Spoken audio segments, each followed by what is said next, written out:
महाराज नामदेव ने विट्ठल को दूध पिलाई। नामदेव के साथ रोज विट्ठल की गपाष्टक होती थी। गपाष्टक जैसे हम तुम करते हो, राधाष्टक, कृष्णाष्टक, रामाष्टक, बहुत सारे अष्टक, पर अभी तो वर्तमान में सबसे ज्यादा फेमस हम लोगों का गपाष्टक ही है। गपोड़ी लाल के गपाष्टक। ज्ञानदेव, सोपानदेव, मुक्ताबाई, गोरा कुम्हार, सांवता माली, मध्यकालीन भक्तों का एक बड़ा सुंदर संगम लगा है और सत्संग हो रहा है। वहां पर नामदेव ही बैठे, तो छोटी सी लाली उठती है, ज्ञानदेव की बहन। ज्ञानदेव साक्षात ईश्वर के अवतार ही माने जाते। भैंसे के ऊपर में हाथ रख के कह दिया वेद बोल, वेद की ऋचाएं बोल। तो वैदिक ऋचाओं का मौलिक रूप से साकंठ प्रकाशन कर दिया भैंसा ने। और जब गुरु की कृपा से भैंसा भी वेद बोलने लगे, तो आज इस मुख से भी आप जो कुछ सुन रहे होंगे, इस भैंसे पर भी मेरे सद्गुरुदेव की कृपा ही है कि वो आके आपके सामने दो शब्द बोल पा रहा है। गुरु की कृपा अद्भुत है साहब, गुरु की कृपा अद्भुत है, उनके बिना कुछ नहीं संभव है। नामदेव कीर्तन चल रहा था, उठ के पूछा कि गोरा कुम्हार काका, ये जो तुम इतने घड़े सकोरे मिट्टी सब बनाते हो और फिर पकाते हो, तो पता कैसे चलता है कि कौन पक गया कौन कच्चा रहा? गोरा कुम्हार बहुत बड़े भक्त हैं।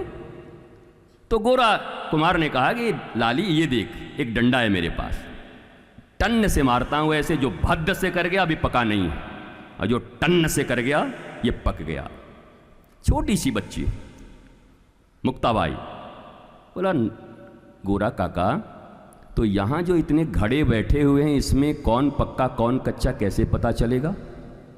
बड़े बड़े संत थे वहां, बड़े बड़े नामी। महाराज नाराज हो गए, नामदेव, बाकी सब चुप है। कैसा प्रश्न करती है? गोरा कुमार भी वैसे ही मस्ती वाले थे, बोला ये डंडा ले, पता कर ले, टन्न बोले वो भद्द बोले। मुक्ताबाई ने डंडा उठाया और उठा करके मुक्ताबाई ने एक एक संतों के इस पर मारना प्रारंभ किया। जब नामदेव को डंडा पड़ा, सबके ऊपर मुक्ताबाई टन टन टन टन टन टन। बताओ, सत्संग करने आए थे, डंडा पड़ रहा है।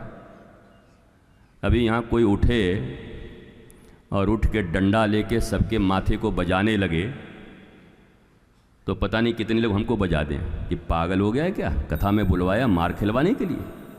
इतना बढ़िया सत्संग चल रहा है, डंडा उठाई मुक्ताबाई ने, सबको मारा, सब चुपचाप रहे।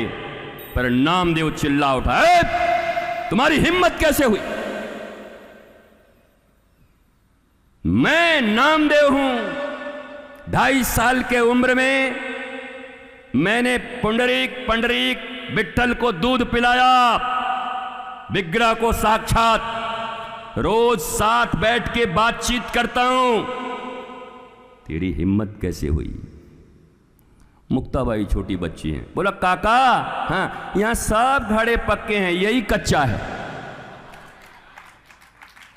तो नामदेव तो और नाराज हो गए, बोला हम भगवान का दर्शन किए, भगवान का दूध पिलाए, भगवान हमारे साथ बात करते। नामदेव जी की जीवनी जब आप पढ़ेंगे तो मंदिर का पट बंद हो जाता था। भगवान किसी दिन रूठ जाते, अगर भोग नहीं लगाते, तो नामदेव जी को कहते भीतर भेजो, ये भोग लगाएंगे, और सारा भोग नामदेव जी उनको कराते।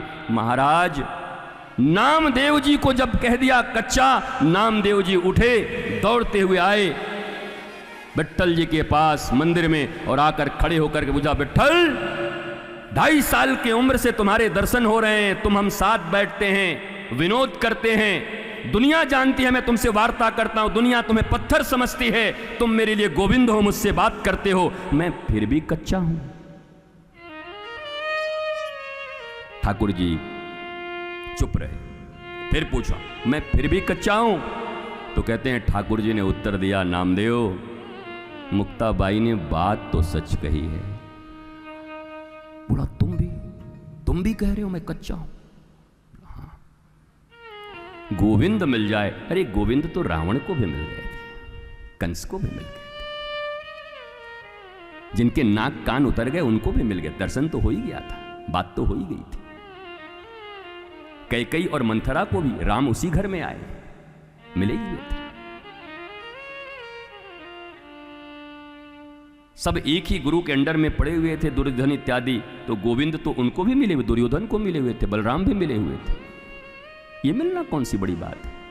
दुर्लभो मानुषो देहि देहि नाम क्षणभंगुर, ईश्वर का मिलना दुर्लभ नहीं है। श्रीमद् भागवत कहती है दुर्लभो मानुषो देहि देहि नाम क्षणभंगुर तत्रापि दुर्लभम मन्ये वैकुंठ प्रिय दर्शन।